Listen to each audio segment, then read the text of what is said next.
श्री गौतम बुद्ध। विश्व के प्रसिद्ध धर्म सुधारकों व दार्शनिकों में अग्रणी महात्मा श्री गौतम बुद्ध का जन्म कपिलवस्तु के पास लुम्बिनी वन में 563 ईसा पूर्व हुआ था। आपके पिता शुद्धोधन शाह के राज्य कपिलवस्तु के शासक थे। माता का नाम महामाया था जो देवदैक की राजकुमारी थी। महात्मा गौतम बुद्ध अर्थात सिद्धार्थ के जन्म के 7वें दिन माता महामाया का देहांत हो गया था, अतः उनका पालन पोषण उनकी मौसी व विमाता प्रजापति गौतमी ने किया था।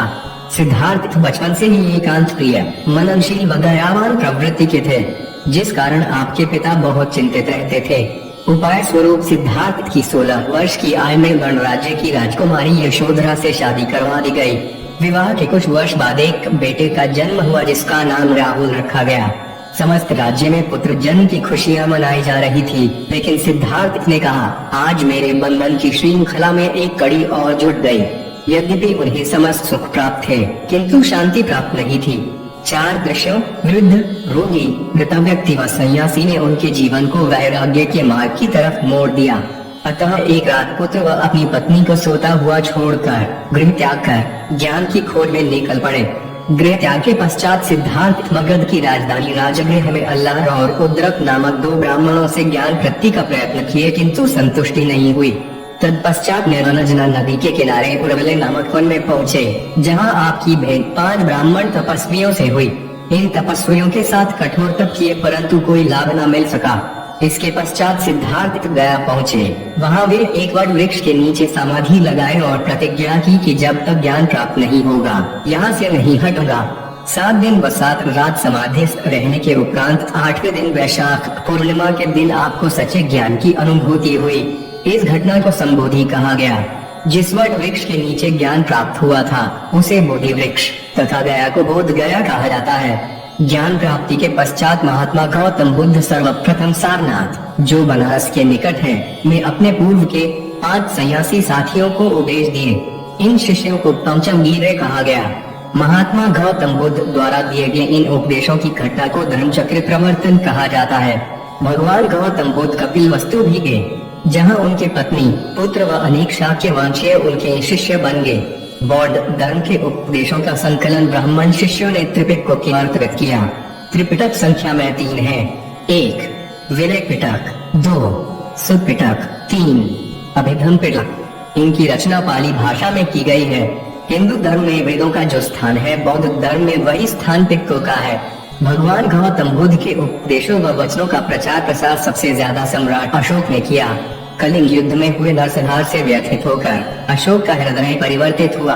उसने महात्मा गौतम बुद्ध के उपदेशों को आत्मसात करते हुए इन उपदेशों को अभिलेखों द्वारा जन जन तक पहुंचाया।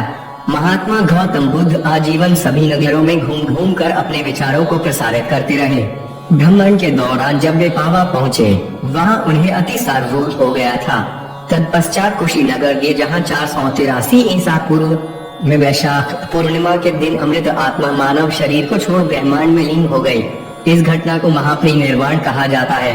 महात्मा गौतम बुद्ध के उपदेश आज भी देश विदेश में जनमानस का मार्गदर्शन कर रहे हैं।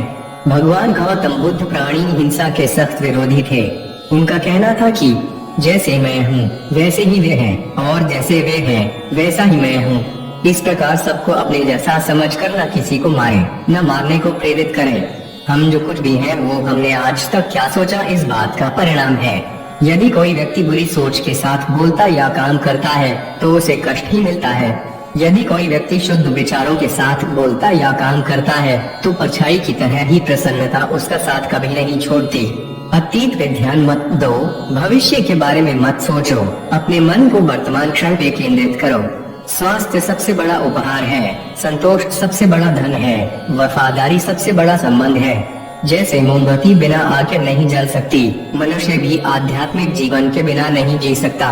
3 चीजें ज्यादा देर तक नहीं छुप सकती, सूरज, चंद्रमा और सत्य। अपने मोक्ष के लिए खुद ही प्रयत्न करें, दूसरों पर निर्भर न रहे। तुम अपने क्रोध के लिए दंड नहीं पाओगे, तुम अपने क्रोध के द्वारा दंड पाओगे। किसी जंगली जानवर की अपेक्षा एक कपटी और दुष्ट मित्र से अधिक डरना चाहिए। जानवर तो बस आपके शरीर को नुकसान पहुंचाता है, पर एक बुरा मित्र आपकी बुद्धि को नुकसान पहुंचा सकता है।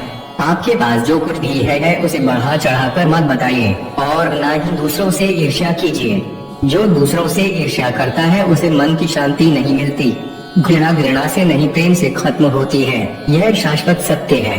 क्रोध को पाले रखना वर्म को इले को किसी और पर फेंकने की नियत से पकड़े रहने के समान है, इसमें आप ही जलते हैं।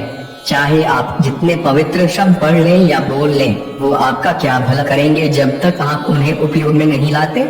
मैं कभी नहीं देखता कि क्या किया जा चुका है, मैं हमेशा देखता हूँ कि क्या किया जाना बाकी है।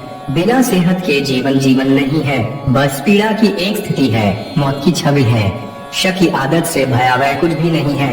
शक लोगों को अलग करता है। यह एक ऐसा जहर है जो मित्रता खत्म करता है और अच्छे रिश्तों को तोड़ता है। यह एक कांटा है जो चोटिल करता है, एक तलवार है जो वध करती है। सत्य के मार्ग पे चलते हुए कोई दो ही गलतियां कर सकता है, एक पूरा रास्ता न तय करना और दूसरा इसकी शुरुआत ही न करना।